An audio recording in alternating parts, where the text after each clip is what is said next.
Welcome back to the Reading and Writing Podcast. My guests today are Swapna, Krishna, and Jenn Northington, editors of the new anthology, Sword, Stone, Table, Old Legends, New Voices. Swapna and Jenn, welcome to the podcast. Hi, thank you. Thank you for having us. Sure. Well, if someone hasn't yet heard about your new anthology, Sword, Stone, Table, Old Legends, New Voices, how would you describe the anthology?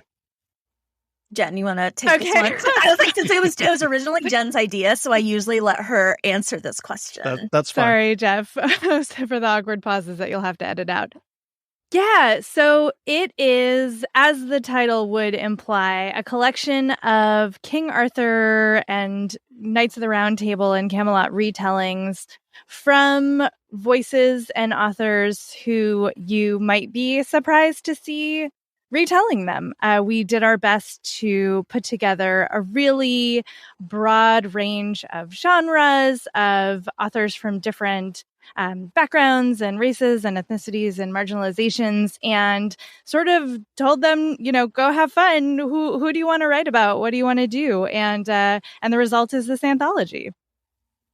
That's great. Well, do you remember the original idea or impetus that led you to working on and editing the anthology? Yeah, it was actually literally because I was looking for King Arthur retelling stories to read, and I was having trouble finding them.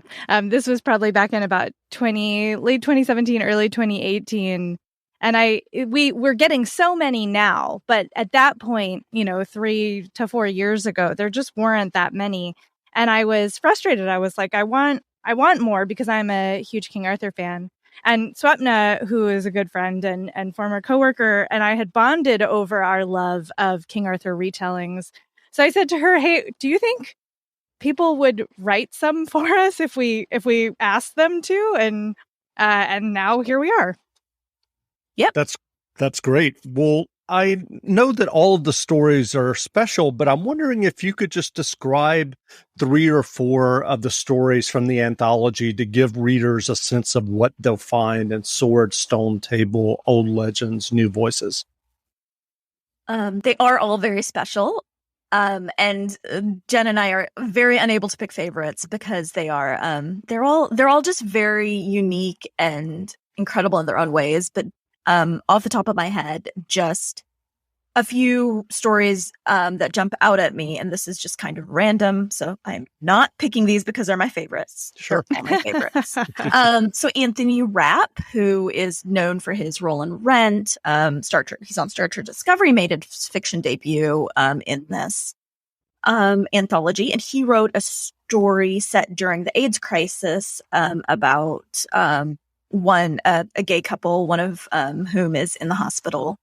And Merlin shows up, and it's this very just bittersweet exploration of kind of the feelings and, the difficulty associated with that time period and what the gay community was going through at that point. And with some interesting magic that asks very interesting questions. And then there's, Maria Devana Headley, who just recently did an incredible translation of Beowulf, wrote a kind of a muckraking journalism story about kind of this incredible family. I don't even know. Jenn, please jump in, because I feel like there's so much to Maria's story that I'm not going to get, but it's kind of set in the Gilded Age Midwest, and it's just this.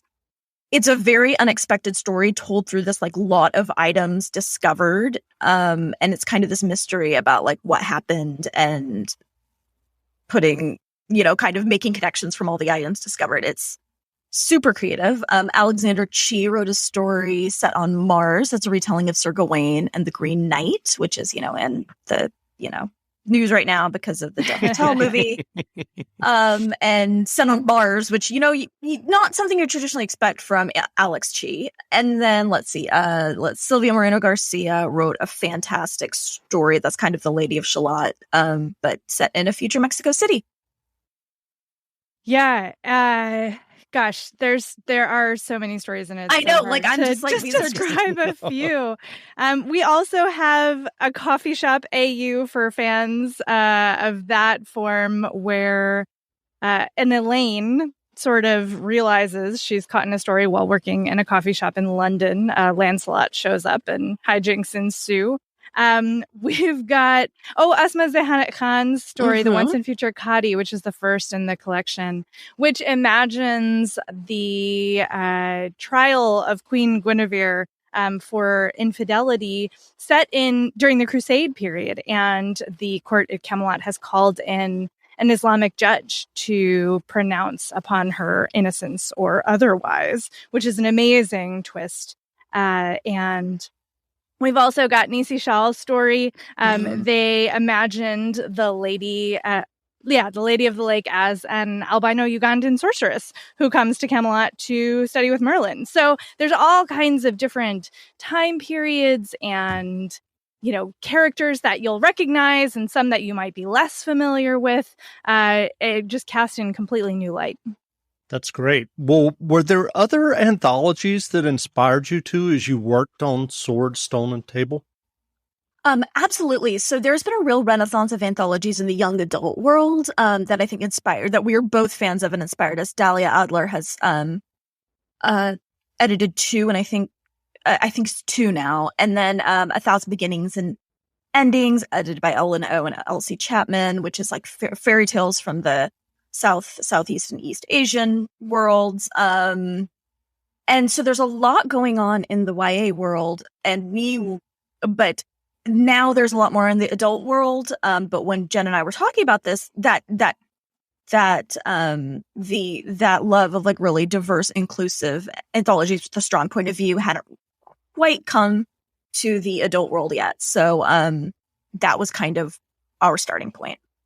Sure. Yeah, there's 2 adult anthologies that I specifically have been a huge fan of that really inspired me, and those are New Sons by Nisi Shaw, which is getting a second installment, which I could not be more excited about, and then The Jinn Falls in Love and Other Stories, which is edited by Jared Shurin and Mavesh Murad. When it came out, I was just completely bowled over. And those 2, I think, have been living in the back of my head, as well as the young adult anthologies that's what mentioned. So I definitely feel like we are part of I don't know if movement is the right word, but we're certainly part of a continuum of editors and authors taking, fresh looks and new approaches to things that maybe they're original works, maybe they're retellings, but we're seeing a lot more of this kind of thing, and it's so exciting to be a part of that. That's great. Well, what was your editing process for Sword, Stone, Table? Was it an open call, and did you have difficulty keeping it to, I think it was 16 stories? Yeah, it was not an open call. We thought about it, but we learned when you're putting together an anthology and trying to sell it to a publisher that you have to have, a certain number of recognized names in your proposal before you can even, submit it to a publisher. And so we started, we had this giant spreadsheet of all of the authors that we could think of whose work we love and who we thought might be willing to open an email from us and consider writing a story. And we ended up just, staying inside of that spreadsheet and sending out specific asks because it was just so exciting to start to get those yeses back. And we certainly got plenty of no's. But it became clear to us that we might be able to do it just entirely by targeted asks. And that's how it ended up happening. But I will say it was very hard to prioritize which, authors we wanted to ask when, because we just wanted to ask everybody, Well, are you planning to edit any future anthologies? I think right now we're focusing on this one because the reception to it has been I don't even know, out of this world. It's been fantastic, and we're both humbled and just feel really lucky that that it's resonating with people the way we'd hoped. But so I think we're focusing. We're still not done with this one, is what we like to say. But I would definitely not rule out the idea of doing more in the future. Mm-hmm. That's great. Well, new voices and perspectives are featured in Sword, Stone, and Table. I'm curious, in a larger conversation, what other efforts need to be made in book publishing to reflect the diversity of the reading audience? What an enormous question. Yes. A good one, an important one, but a huge question. Swapna, do you want to tackle it first, or shall I? I do it I think it is an enormous question, and there's a lot that could be done. I think a lot of it is starts with who's employed at publishers. Mm-hmm. Right now it's people who can, who have the financial backing to be able to move to New York, work for a starting salary of $35,000 an hour, or $35,000. Hey, I would do it. I would do it for $35,000 a year. And that's not a lot of underprivileged people, frankly. That's people, that's not, the case. So I think making strides towards raising base salaries, making strides towards a more remote workforce, making internships remote, just making it more accessible, and then hiring, I think, to help, because it's not just hiring at the bottom, it's also promoting people, and because it always ends up that the lower levels are more women, a little more diverse, and then you get to the upper levels and that kind of starts closing. And so it's promoting people and bringing people in from outside of publishing, frankly, I think, to be at those upper level positions, because, the salaries are so low. A lot of people who can't afford to stay in publishing for a long time leave. And so for other industries, so. Yeah, I think absolutely hiring across the board, across all levels, needs to be much more accessible, and outreach needs to be done. And I think, publishing has a lot of rethinking to do. I think that for a very long time, who got hired at a publisher was a very specific resume. And I don't know that has served us well. I mean, Swapna and I have been in the book industry for a long time. I got my first job at an indie bookstore in 2004 and has basically been here ever since in various capacities. And I think that, as much as I love all of my contacts and the people I've worked with over the years, and I'm including myself here, did have a very particular kind of resume. And I think that maybe we've pigeonholed ourselves in that sense, and we need to wake up and start thinking more outside of the box. I mean, publishing as an industry has had to weather huge changes, right, over the past year and a half with COVID. But even before that, publishing has been struggling. We've got all these mergers happening. There's the Amazon problem, the perennial problem of Amazon. Sure. And so, getting new ideas and new people in is only going to help us. That's great. Well, what writing advice would you offer for those who are working on their own stories, and especially those writers who may have a marginalized background or point of view, and who may be frustrated at their kind of writing and success? What writing advice would you offer for them? The first piece of advice I would offer is, if they are not following Eric Smith on Twitter, they should follow Eric Smith on Twitter. He is a literary agent. He specializes in YA, but represents all he represents middle grade adult. And he dispenses the amount of free, really good advice he dispenses about writing, about the publishing process. He has sample query letters that actually worked on that his people sent to him and that worked on his website. He is working very, very hard to break down some of the barriers that people feel when they, I want to publish a book and I don't know where to start.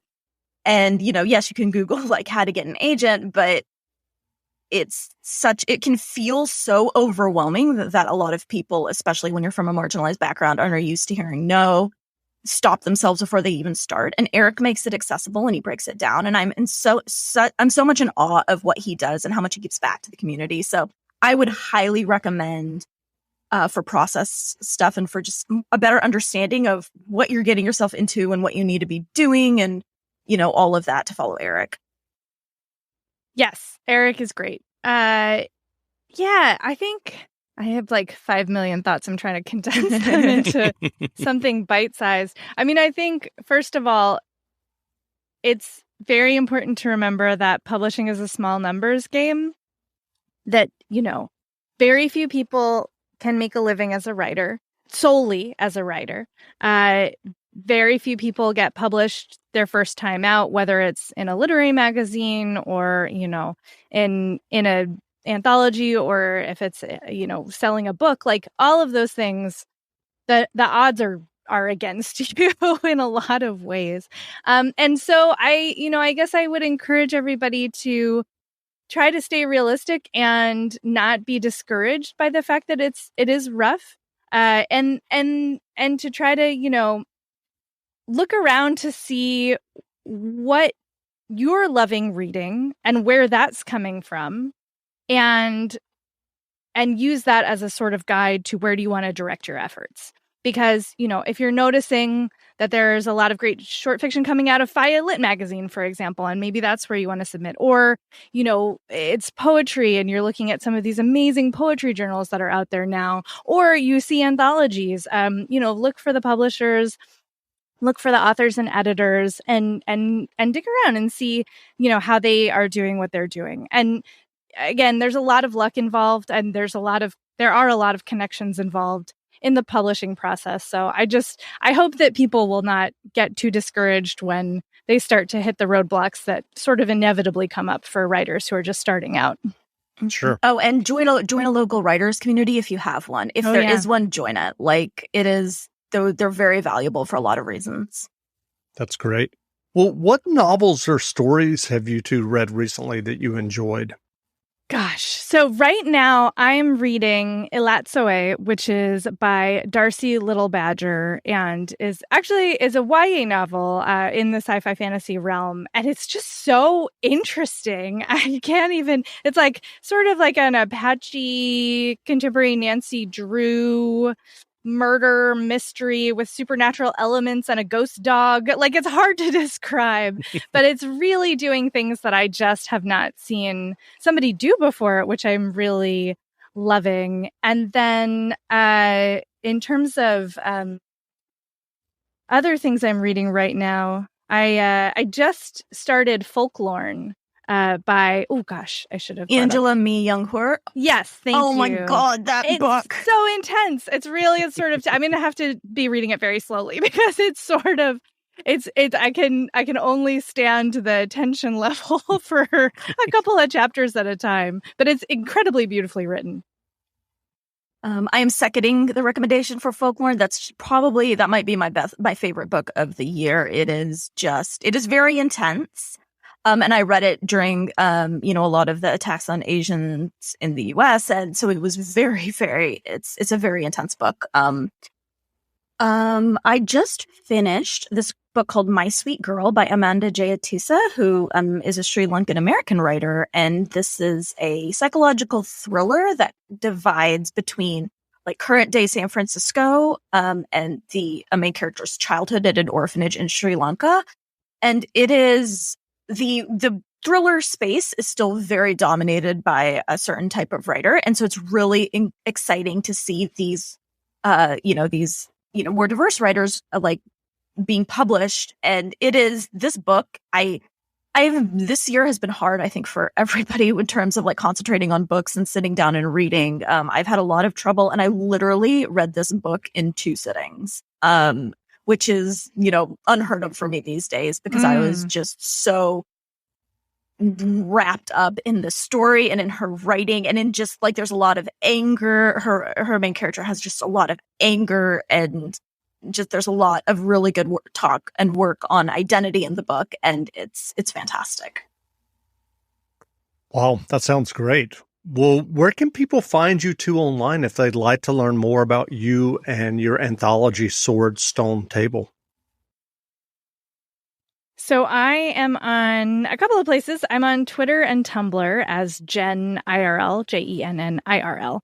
And you can find me on Instagram as I am Jenn IRL. And I'm also over at Book Riot. I podcast for them on the Get Booked and SFF Yeah podcasts. And yeah, that's most of my stuff. I am on Twitter at @Krishna and on Instagram as well. And that's mainly where you can find me. I write a video games column at Wired every other week. And I co-host a podcast called Desi Geek Girls, where we talk about, being Indian in a kind of pop culture through an Indian American lens.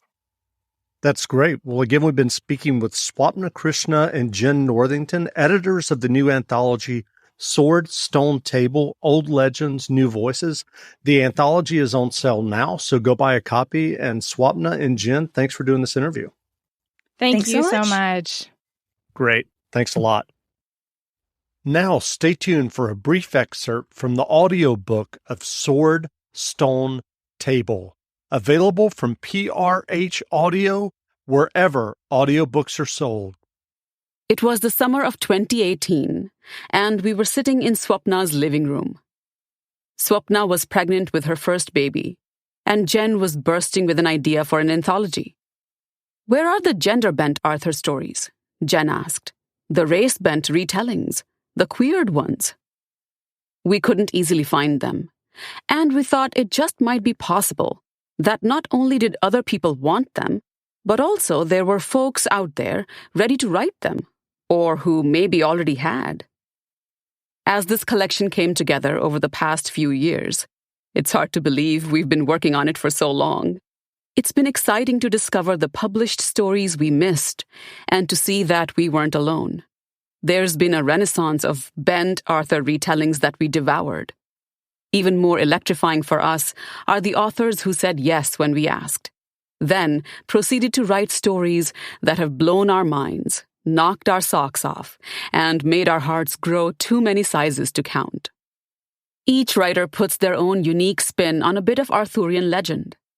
One of the unexpected joys of editing has been watching the resonances develop among them, especially when none of the writers really knew what anyone else was working on, except for barest details, character, general time frame, maybe genre.